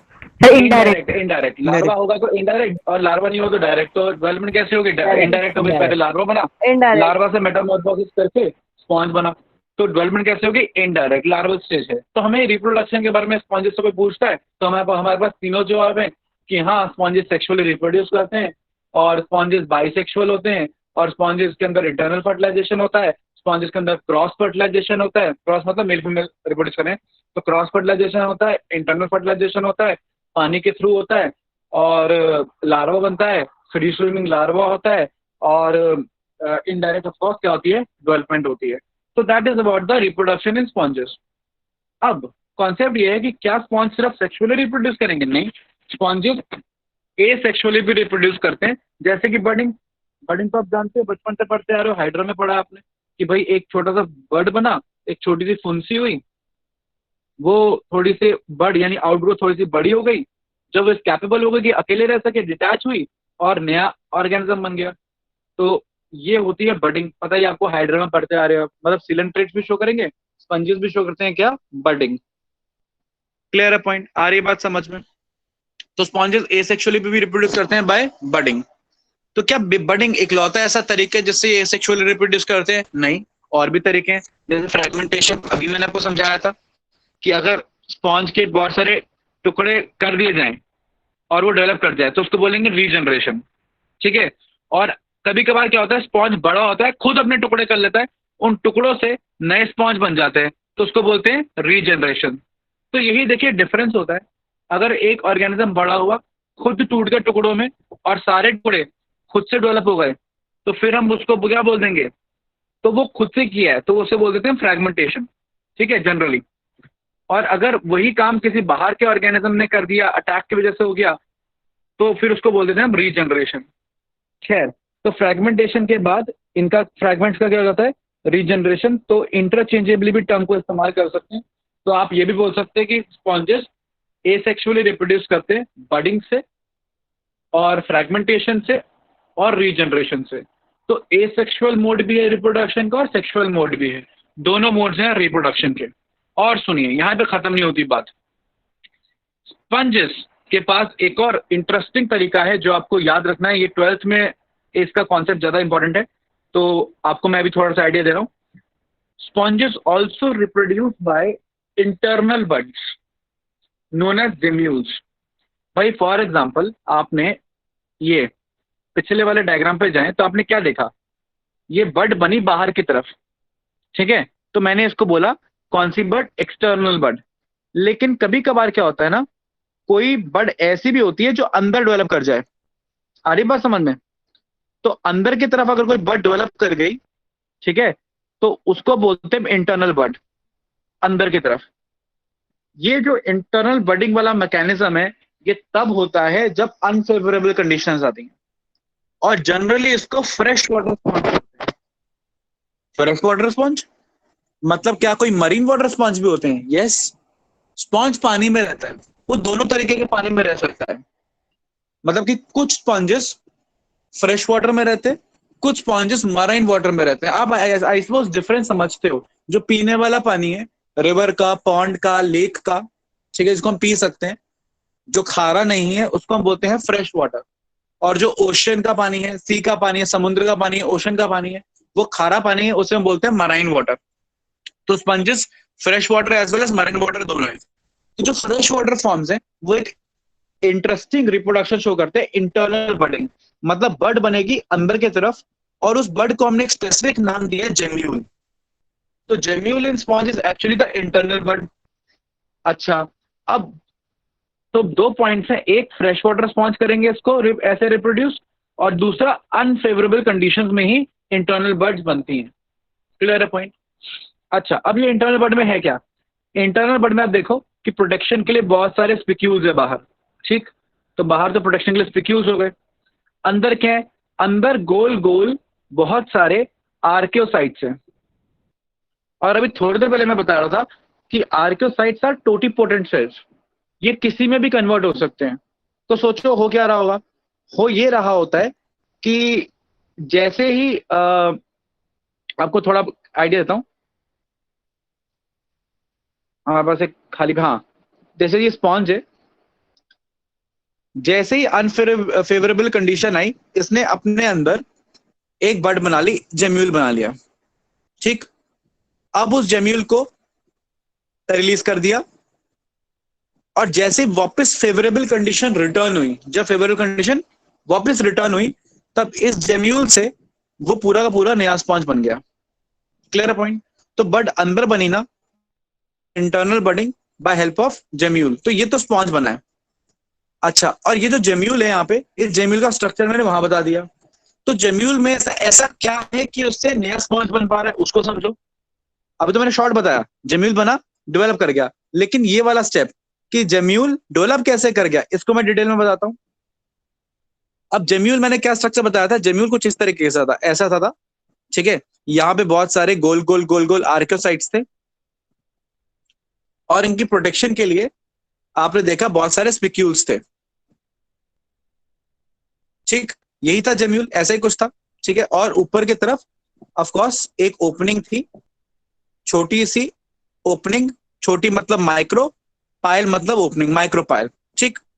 तो ये तो थी। अब क्या होगा, जैसी फेवरेबल कंडीशंस आती हैं, ये जो आर्कियोसाइट्स हैं ये निकल निकल के बाहर आते हैं, ठीक है, ये निकल निकल के बाहर आ गए।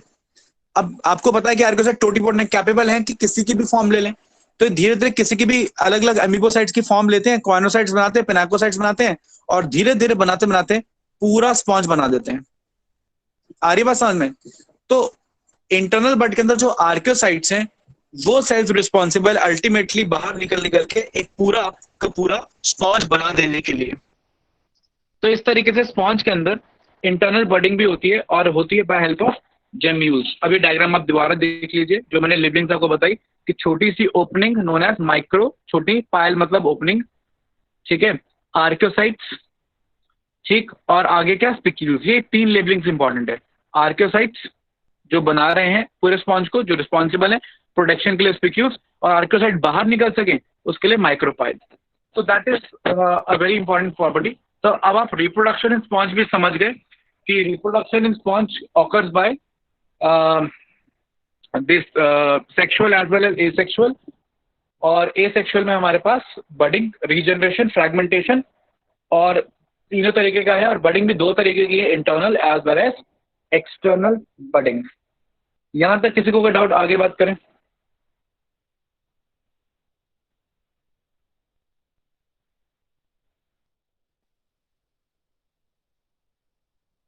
सर आपने सेक्सुअल रिप्रोडक्शन में बोला था कि जो वो मेल और फीमेल स्पॉन्जेस होते हैं वो सीजन के Yes. बेसिस पे फॉर्म होते हैं।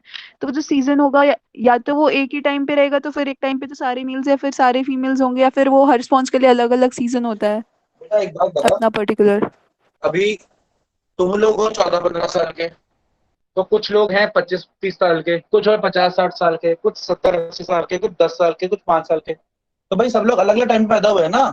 तो एक स्पॉन्ज पैदा हुआ, उसका चल रहा है स्पर्म बनाने का सीजन, तो दूसरा स्पॉन्ज उसका चल रहा है एग बनाने का सीजन।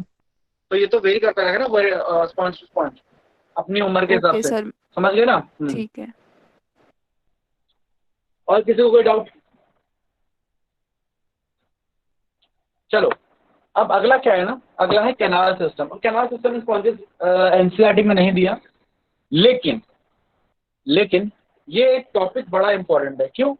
अगर स्पॉन्ज से रिलेटेड बाहर से कोई क्वेश्चन आता है, हालांकि चांस कम है, आपके एनिमल किंगडम से 2 क्वेश्चन आते हैं, एक नॉन कॉर्डेटा से, कॉर्डेटा से, तो उस क्वेश्चन में स्पॉन्जेस सेलेक्ट हो, इसकी प्रोबेबिलिटी पहले बहुत लो है, और फिर उसके अंदर कैनाल सिस्टम सेलेक्ट हो, उसकी प्रोबेबिलिटी बहुत ही ज्यादा फर्दर भी लो है। लेकिन कैनाल सिस्टम इन स्पॉन्जेस एक कॉन्सेप्चुअल टॉपिक है और इंपॉर्टेंट इसलिए है क्योंकि अगर स्पॉन्जेस को सिलेक्ट किया जाता है क्वेश्चन बनाने के लिए, और सिलेक्ट किया जाता है कि बाहर से रिगार्डिंग क्वेश्चन बनाएंगे, तो फिर कैनाल सिस्टम इन स्पॉन्जेस एक इंपॉर्टेंट टॉपिक बन जाता है जहां से क्वेश्चन आ सकता है। हालांकि पहले आया करता था, ठीक है, एम्स में पहले बहुत कॉमन क्वेश्चन हुआ करता था कैनाल सिस्टम का। तो इसलिए रिस्क ना लेते हुए हम आपको एक आइडिया दे रहे हैं कि हाँ ठीक है, हर चीज का थोड़ा आइडिया होना चाहिए। तो इसलिए I am talking about canal system. इसका एनसीईआरटी से लेना देना नहीं है, ठीक। इसलिए क्योंकि एनसीईआरटी से रिलेटेड नहीं है तो हम बहुत डीप में नहीं जाएंगे, ऊपर ऊपर ब्रश करें, मतलब सुपरफिशियली पढ़ेंगे, ताकि बाई चांस कोई क्वेश्चन आ जाए तो हम एकदम उसमें हमें कोई आइडिया ना हो, ऐसा ना हो, कुछ कुछ आइडिया हमें हो, हम उसे सॉल्व कर लें, ठीक है। तो आपको एक बेसिक आइडिया दे रहा हूँ कि देखो, स्पॉन्जेस के बारे में मैं आपको जो बताया ना, ठीक है, वो मैंने आपको जितनी बातें बताई वो एक सिंपलेस्ट स्पॉन्ज के बारे में बताई। जरूरी नहीं कि स्पॉन्ज ऐसे ही सिंपल हो, ठीक है। अब आप देखो, ये 3 आपके सामने स्पॉन्ज के डायग्राम्स रखे हुए हैं। जिस स्पॉन्ज को के बारे में हम अभी बात कर रहे थे वो ये वाला इस तरीके का स्पॉन्ज था कि भाई जो आपको भी इसमें लाल वाली लेयर नजर आ रही है वो इनर लेयर हो गई, येलो वाली जो लेयर नजर आ रही है वो आउटर लेयर हो गई, और ग्रे वाली जो नजर आ रही है वो मीजोहाइल हो गया। तो ये तो सिंपल स्पॉन्ज है। लेकिन कभी कभार कुछ स्पॉन्जेस ऐसे भी हैं, जैसे साइकॉन की अगर हम बात करें, तो कुछ स्पॉन्ज ऐसे भी होंगे जिसमें इतना सिंपल ऑर्गेनाइजेशन नहीं है, उसके अंदर ये लेयर्स फोल्डेड है। मतलब देखिए कितना कॉम्प्लेक्स है, अंदर जो इनर लेयर है कितनी ज्यादा फोल्ड हो गई है, ठीक है। इसमें अंदर ये चैम्बर से बन गए हैं, ठीक है, इस तरीके के रेड कलर के पूरे पूरे चैम्बर्स बन गए हैं, ठीक। अच्छा, इसके अलावा हो सकती है, अब ये देखो इसके अंदर लेयर जो कि किस तरीके से अंदर कॉम्प्लिकेटेड स्ट्रक्चर है। तो कहने का मतलब ये है कि स्पॉन्जेस अलग अलग किस्म के हो सकते हैं, और क्योंकि अलग अलग किस्म के इनका स्ट्रक्चर है, लेयर्स है, तो पानी का जो मूवमेंट है वो भी अलग अलग तरीके से होगा। भाई एस्कॉन टाइप एक तरीके का स्पॉन्ज है, साइकॉन टाइप दूसरे तरीके का स्पॉन्ज है। भाई एक है आपका एस्कॉन टाइप, एक है आपका साइकॉन टाइप, और एक है आपका ल्यूकॉन टाइप, और तीनों ही अलग अलग तरीके के क्या है, स्पंजेस हैं। और तीनों में वाटर का जो मूवमेंट है वो क्या है, अलग अलग है। अब आपको पता है कि जो पानी का मूवमेंट होता है ना, अगर मेरे को मान लीजिए ये लेट्स से पंजाब से दिल्ली में पानी लाना है, ठीक है, तो पंजाब में एक बड़ा पानी का स्ट्रक्चर होगा, फिर छोटे छोटे कैनाल्स होंगे, फिर सब कैनाल्स होंगे, फिर उस तरीके से पानी ट्रांसपोर्ट होगा। तो वाटर ट्रांसपोर्ट का ये सिस्टम होता है। तो स्पॉन्जेस में भी ऐसा पानी ट्रांसपोर्ट का सिस्टम है, और उस पानी ट्रांसपोर्ट के सिस्टम को, वाटर ट्रांसपोर्ट सिस्टम को हम बोलते हैं canal system in sponges, and it is of three type depending on the structure of the sponge. इधर इट कैन बी एस्कॉन और साइक्लॉन और ल्यूकॉन। तो आइए जरा इसको समझते हैं वन बाय वन, आपको ज्यादा बेटर समझ आ जाएगा डायग्राम से। अब देखिए ये है एस्कॉन, सबसे सिंपल, जिसका एग्जांपल ल्यूकोसोलेनिया स्पॉन्ज है। इसमें कॉन्सेप्ट समझना है आपको बस, कि बड़ा ही सिंपल सा है कि भाई पानी आएगा सीधा ऑस्टिया से अंदर स्पॉन्जोसील के अंदर, ठीक है। स्पॉन्जोसील मतलब स्पॉन्ज की सील, स्पॉन्ज की कैविटी, ये सीलोम नहीं है, बस कैविटी है, सील, ठीक है। तो पानी ऑस्टिया से कहाँ आया, स्पॉन्जोसील में, बहुत ही बढ़िया। और क्या होगा, कुछ नहीं, ऑस्टियम से बाहर चला गया। तो इससे सिंपल तो कुछ है ही नहीं कि ऑस्टिया से अंदर आया, ऑस्टियम से बाहर चला गया, जो हमेशा से मैं कहता आ रहा हूँ। तो इसका जो मूवमेंट है क्या हुआ, ये डर्मल पोर्स मतलब बाहर की ओपनिंग्स, वहां से ऑस्टिया में गया 1 पॉइंट, स्पॉन्जोसील में आया 2 पॉइंट, ऑस्कुलम में आया 3 पॉइंट, और फिर बाहर चला गया, खत्म, ठीक। तो ये है एस्टोन टाइप में, पानी ऑस्टिया से आएगा, स्पॉन्जोसील में जाएगा, स्पॉन्जोसील से निकल के ऑस्कुलम से बाहर चला जाएगा। तो और ये उसी में होगा जिसका स्ट्रक्चर सिंपलेस्ट है, यानी कौन, एस्कॉन टाइप के। अब यही मैं आ जाऊं अगले वाले पे, साइक्लोन वाले पे। अब साइक्लोन वाले का एग्जांपल है स्काईफाई, ठीक है ना, या cyclone type of canal system. इसमें आप देखिए क्या सीन है, आप ध्यान से एक स्ट्रक्चर को देखो अगर, तो इसमें अब आप देख रहे हो कि इसमें अलग अलग स्ट्रक्चर बन गए हैं। क्या भाई, एक इसमें बन गया है, इसमें देखो अब क्या हुआ है कि आप ये आउटर लेयर देखो, रेड वाली, ये रेड वाली जो आउटर लेयर है, ये खुद पे ही ऐसे फोल्ड, सॉरी, जो रेड वाली आउटर लेयर है वो खुद पे ही ऐसे फोल्ड हुई है, और एक चैम्बर इस तरीके का बन गया है जहां पर रेड वाली लेयर ही रेड वाली लेयर हो चारों तरफ। समझ रहे हो मतलब कौन से वाले पार्ट की बात कर रहा हूं। एक स्ट्रक्चर आपको ये दिख रहा है जहां रेड वाली लेयर ही है दोनों तरफ, और एक स्ट्रक्चर यह दिख रहा है जहां पे येलो वाली लेयर है। मतलब एक चैम्बर वो है जहां पे सिर्फ और सिर्फ बाहर वाली लेयर ही अंदर आ गई है, उस चैम्बर को हम बोल रहे हैं इन करंट कैनाल, ठीक है। कौन सा कैनाल, इन करंट कैनाल। और एक चैम्बर वो है जो कवर है इनर लेयर से, इससे क्वानोसाइट से, उसको बोल दिया हमने रेडियल कैनाल। क्लियर है पॉइंट, आ रही बात समझ में। अच्छा, अब जो इनकरेंट कैनाल की ओपनिंग है उसको बोल दिया प्रोसोपाइल, और जो फाइनल ओपनिंग है उसको बोल दिया एपोपाइल, ठीक है। और पानी जहां से एंटर करेगा उस स्ट्रक्चर को बोल दिया हमने, पानी जहां से एंटर करेगा उस स्ट्रक्चर को हमने बोल दिया ऑस्टिया। मतलब अगर आप लॉजिकली देखो, आप, मैं बताता हूं, पानी जो एंटर करेगा, वाटर मूवमेंट को थोड़ा ध्यान से देखना, मैं ये रेड कलर ही इस्तेमाल कर रहा हूं, समझना इस बात को। पानी इस ऑस्टिया से ही अंदर आएगा, आई सपोज। इन्होंने थोड़ा सा यहाँ पे गड़बड़ करी है, ये डायग्राम में थोड़ा लेबलिंग की गड़बड़ है, मैं आपको बताता हूँ। ये पानी यहां से अंदर आएगा, ये ऑस्टिया है, ठीक है ना। ये लेबलिंग में गड़बड़ है कुछ, मैं आपको क्लियर बताता हूँ। ये, एक मिनट, ये ऑस्टिया नहीं है, ठीक है ना, ये ऑस्टिया, ये ओपनिंग, ये वाली जो ओपनिंग है, ये ऑस्टिया है, ठीक है, ये ऑस्टिया है, ठीक। तो इस ऑस्टिया से पानी अंदर आ जाएगा, ये अंदर आ गया।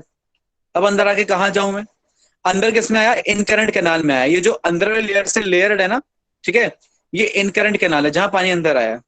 फिर इनकरेंट कैनाल से मैं कहाँ जाऊं, यहां जाता हूं, कहां पे, इसमें रेडियल कैनाल में।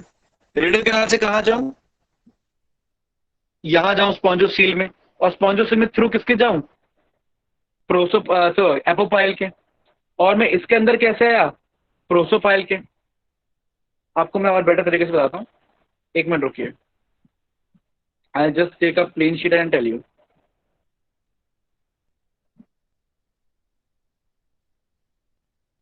आई explain you, wait a minute. एक खाली पेज तुम्हारा, हाँ यहाँ समझो, यहाँ समझ में आ जाएगा।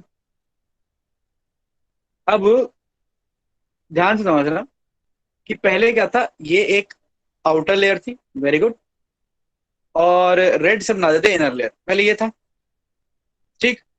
लेकिन अब क्या हुआ, ये लोग फोल्ड हो गए, ठीक। फोल्ड हो गए तो क्या हुआ, फोल्ड हो गए तो बेटा आई सपोज यही होगा, ये पहले ग्रीन वाला कलर ले लेते हैं, फोल्डिंग हो गई, ठीक, ऐसे फोल्ड होगी लेयर।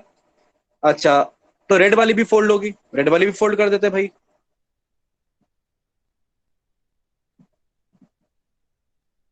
ठीक। तो अब आपको दो तरीके के चैम्बर्स मिल गए ना बेटा। एक तरीके का चैम्बर तो ये वाला है, ये जिसको मैं आई बोल रहा हूं, दैट इज इनकरेंट कैनाल, ठीक। और ये जो इनर लेयर से मिलके बना हुआ है, जिसके पास बहुत सारे ये सिलिया फ्लैजिला होंगे, कोआइनोसाइट से मिलके बना हुआ, इसको मैंने बोल दिया बेटा एक्स करंट कैनाल, ठीक। क्लियर है पॉइंट? अच्छा, अब एक ओपनिंग हो गई, ये बड़ी सी ओपनिंग, ये बेटा ये ऑस्टिया हो गया। एक ओपनिंग यहां पे भी होंगी ऑफ कोर्स, यहाँ पे जो पहले ऑस्टिया थे अंदर के, अब वो बन गए छोटी छोटी ओपनिंग, जिसको बोल दिया हमने प्रोसोपाइल, मान लो पी पी बोल देते हैं। और ओपनिंग्स तो ये भी हैं, इसको बोल दिया हमने एपोपाइल। और यहां पे हो गई स्पॉन्जोसील, ठीक है। आइए इसको दोबारा देखते हैं, बनाते हैं। मैंने कहा कि बेटा आपकी जो आउटर लेयर है, जो ग्रीन से बनाई थी, वो फोल्ड हो गई, और इनर लेयर भी क्या हो गई, फोल्ड हो गई। अब आपको दो तरीके के चैम्बर्स नजर आ रहे हैं, जैसे मैंने क्या बोला, ये इनकरेंट कैनाल क्योंकि पानी अंदर आएगा, ये रेडियल कैनाल आर, ठीक। और एक ओपनिंग ये बड़ी सी है, इसको बोल दिया ओ, ऑस्टिया, ओ फॉर ऑस्टिया, ठीक है। ये स्पॉन्जोसील हो गई, स्पॉन्जोसील, ठीक। और बेटा यहां पर कहीं पे अगर आप समझो तो ओपनिंग्स यहां पे भी होंगी बहुत सारी। इन ओपनिंग्स को बोल दिया हमने ओपनिंग, कौन सी वाली, प्रोसोपाइल।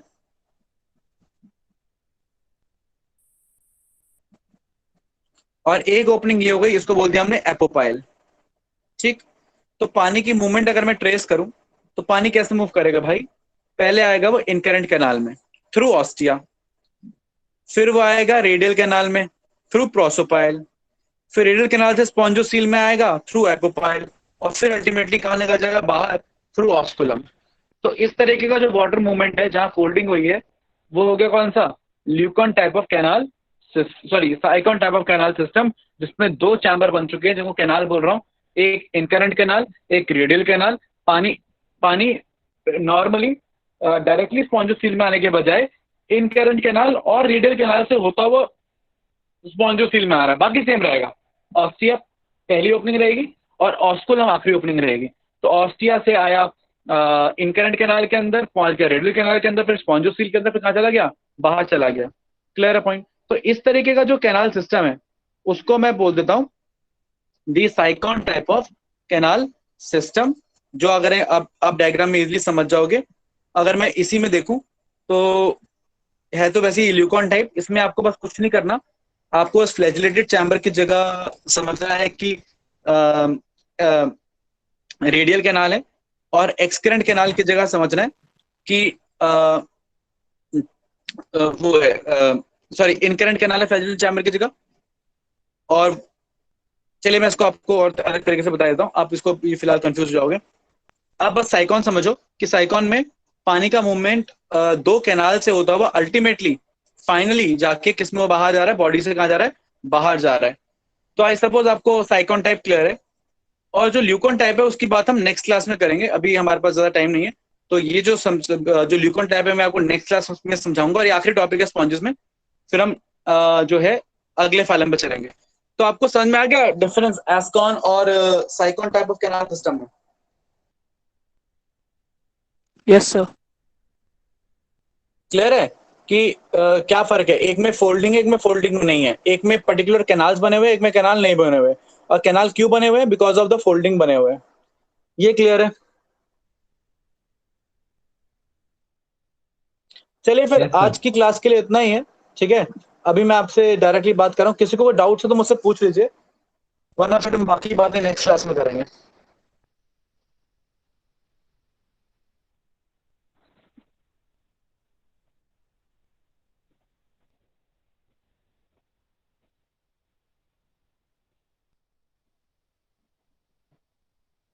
किसी को कोई डाउट है?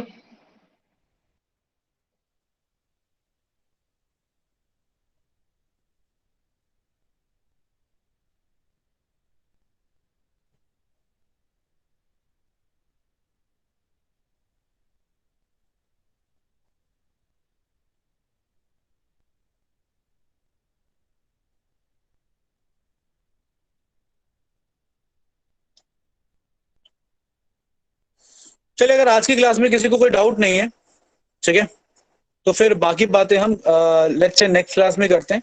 तो see you in the next class, ठीक है।